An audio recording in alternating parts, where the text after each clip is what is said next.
Hello, welcome back to my channel. My name is Eddie. If this is your first time here, please be sure to like, comment, and subscribe to the channel to let me know that you stopped by to hang out with me. I would greatly appreciate it.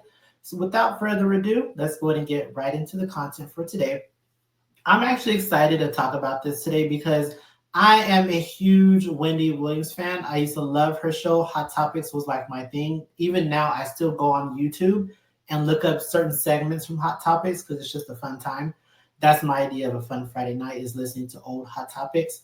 So Wendy Williams is the only real host of the daytime show Wendy Williams. She started the show back in 2008 and it unfortunately ended back in 2022 because she had a lot of health issues that she was dealing with. So the network decided to end the show. It's now called the Sherry Show, but the Wendy Williams show, the Sherry Show are completely different. There will never be another Wendy Williams. Let's just keep that 100, right?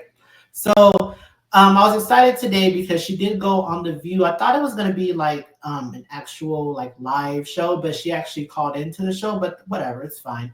So she called into the show to kind of give an update on her health, what she's dealing with. So I want to go ahead and play that video. We're going to get into that. I'm going to come back and give my commentary after. And of course, you guys can leave your comments down in the comment section, right?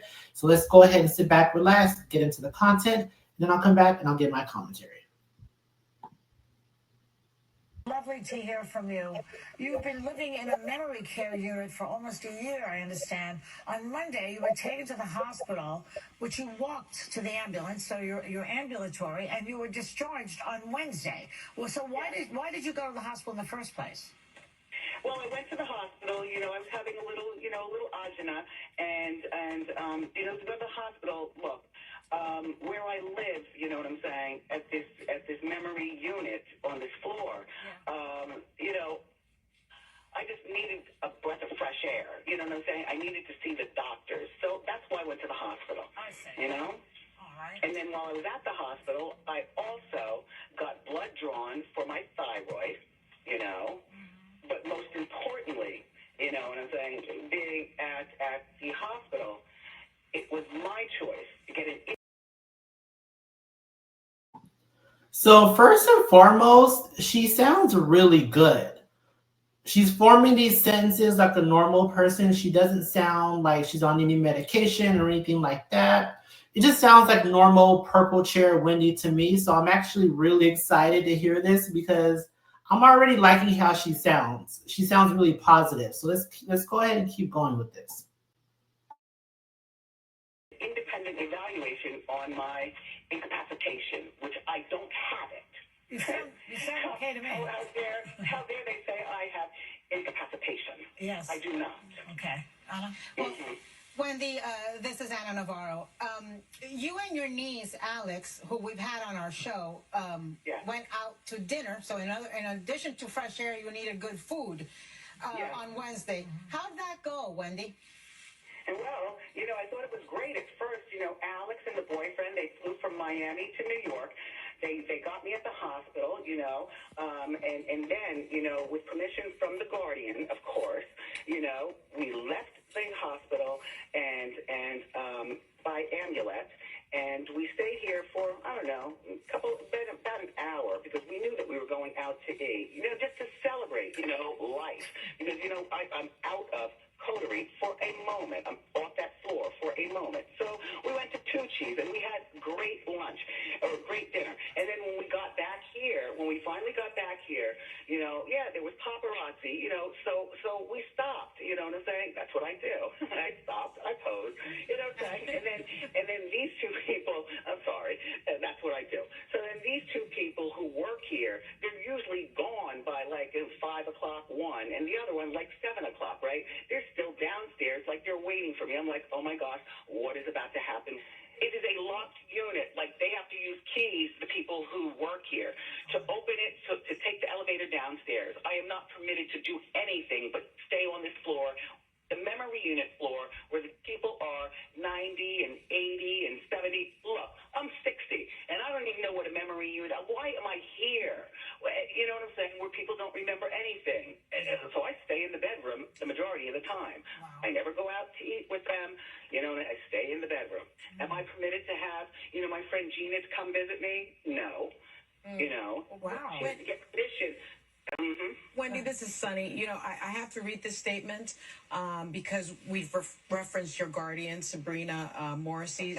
Okay. Her lawyer points out that the guardianship was created by a judge who declared you legally incapacitated after a diagnosis of frontotemporal dementia and says that you have not been kept from your family and that you are receiving excellent medical care. I just need to make that statement. But I have a question that I want to ask you, Wendy, because we've known each other for a long time. You were actually the first person to give me an opportunity on radio. I was your legal eagle on your radio show. So thank you for giving me my start.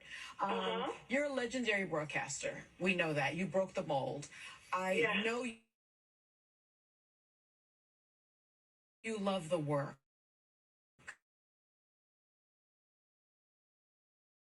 Let me tell you something, Sonny, and I'm glad that you're talking with me about that. I am a college-educated woman. I'm a global, international person, from radio to television. I've been doing important things all of my life, and these two people don't look like me. They don't dress like me. They don't talk like me. They don't act like me. And I venture to say they will never be me. I need them to, with my knees, get off my neck. Yeah. Well, Gina Lisa, I'm going to bring. Oh, go ahead, Wendy. I can't do it with these two people again. I can't. And I'm speaking of the guardian. The guardians. And the judge. I need a new guardian. And by the way, it's because I need a new guardian, and then I'll get out a guardian. Care advocate, you've been helping Wendy for the past few months. Can you tell us how this guardianship came about in the first place, and what does it entail? So the guardianship was triggered by Wells Fargo. There was some unusual activity going on in Wendy's bank account. Wells Fargo froze the account and initiated a guardianship.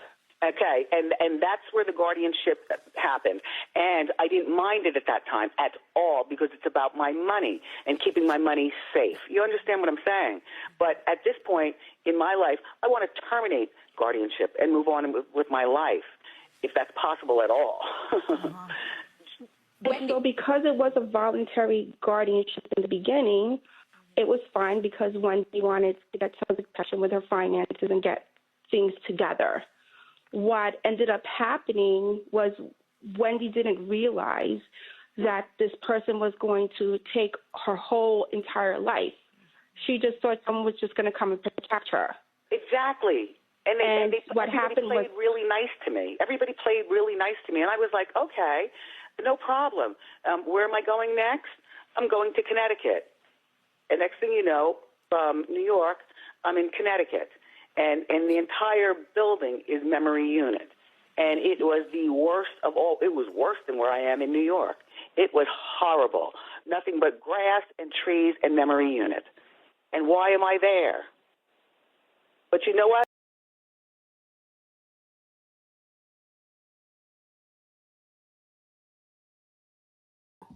So I'm going to go ahead and end it there. It's a little bit longer than that. If you guys want, definitely feel free to watch the rest of it. It's about another 2 or 3 minutes long.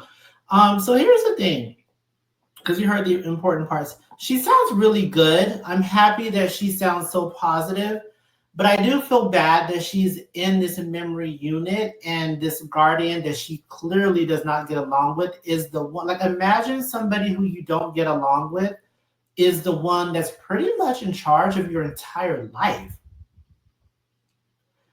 I know that she said this was initiated by Wells Fargo because of the unusual activity on her account. I get that. But I didn't even know they had the power to literally do this to somebody, put you in a type of like care facility. Like, protecting your finances is one thing, but declaring somebody like mentally incapacitated is a whole nother. Assigning a judge and a guardian who is not even your family. Now, her niece Alex that she's talking about, we've seen her in other interviews advocating for Wendy. Wendy's always talked highly of Alex, and Wendy clearly trusts Alex. So what I don't understand is why Alex can't be the guardian. Like how Britney Spears had a guardian, I think it was her father, wasn't it? If I'm not mistaken, I think it was her father. So that was a whole nother story, but whatever. It was a family member, so I don't understand why Wendy can't have a family member that she trusts as her guardian. Why does it have to be this person who clearly doesn't have her best interests at heart? These people have so much power over the lives of these other people, like celebrities and other people who have money, that it almost feels very like dictatorship. And you have to wonder, do they really have your best interests at heart? Because she's saying that she's in a memory care unit, which is usually reserved for dementia patients. Now, I've dealt with people with dementia. My great grandmother had dementia, and sometimes she wouldn't even remember who we were. Sometimes we would tell certain stories, or if we were there visiting long enough, she would kind of sort of remember us, maybe not by name, but by story. So I want somebody to please explain to me how, because she's clearly being isolated, right? Because she's saying that she didn't have her phone. She can't call family members. She can't have her friends come over to visit her. So if you're in a memory care unit and you have dementia, allegedly, because that's what they're saying. She's not saying she has dementia. They were saying that. So if she has dementia, allegedly, why is she being isolated to where she can't have visitors? Because when you have visitors, you start to remember who they are if you really have dementia. But if you're being isolated, how is that supposed to help you? That's the part I don't quite understand. But listening to her, when she told that story about how her niece and her boyfriend, I think it was, came, she gave such great detail. She said they flew from Miami to New York. They went out to dinner. They hung around for about an hour. They wanted to just celebrate life. Like, it was such detail in that. She didn't even stumble. Like, and people who have dementia don't talk like that usually. People who have dementia are sometimes they sound like they're kind of out of it, or like when you ask them a question, it's very hard for them to remember what they're trying to say or what you're even asking. Wendy sounds like Purple Chair Wendy. So, and like I said before, I had heard other interviews where she sounded a little different. This one just sounds like the Wendy Williams that was on TV. So I don't understand why she's where she is. She's giving so much detail about where she is, how she doesn't like it. She's giving the age range of the people who were there with her. She's saying, hey, I don't even go out and mingle with these people because they're older than me. I'm only 60. These people are 80 and 90. I just stay in my room. Like, she's giving us this whole rundown, but she doesn't sound like there's anything wrong with her. So I don't understand why this guardian has her on such lockdown. This doesn't make any sense to me. And they gave a statement saying that she's receiving great care, but Wendy is telling a whole different story. So justice for Wendy, because I believe Wendy. I don't believe these guardians because, we've seen what they can do to people and how they can make people look. And I hate that her life is being kind of like being dictated by this person who has so much power. Like, I don't like that. I kind of want her niece to be the one that's a guardian if she has to have one. I don't know whether she really needs one financially or not. But if she does need one, I think it needs to be one that she appoints. And maybe the courts can kind of like high level oversee it. Like, not be in control of it, but at least just kind of like monitor, kind of like on a maybe monthly basis, just to make sure everything's on the up and up in that. Because with celebrities, we do know that sometimes they do get taken advantage of. So I don't want that for her, but I don't think she needs to be on lockdown the way she is right now. It just doesn't really make any sense. I hope there isn't any backlash from this interview, because I know when she went on a Breakfast Club, there was a little bit of backlash from that interview. I hope this isn't the same, because I want justice for Wendy. She's been dealing with this for about 3 years now. And a lot of us, we just don't get why. Like, I know how it came about, but I don't even really think that it was just necessary for her to even be in this situation. Like Wells Fargo, I get that you want to protect her money, and that's great, but you need to kind of know, you need to know your place. This was her money that she has in your bank that you're making money off of, because if you don't know, banks make money off of your money when you deposit it because they lend it out and get interest on that money, which is really your money. So they should be grateful that she even has her money in their bank, but you kind of took that and used it as a control mechanism. So now she's probably wishing she never even had her money in your bank. Like, that's crazy to me. She was doing you a favor by being a customer, and this is where she ends up. That is absolutely insane. Justice for Wendy.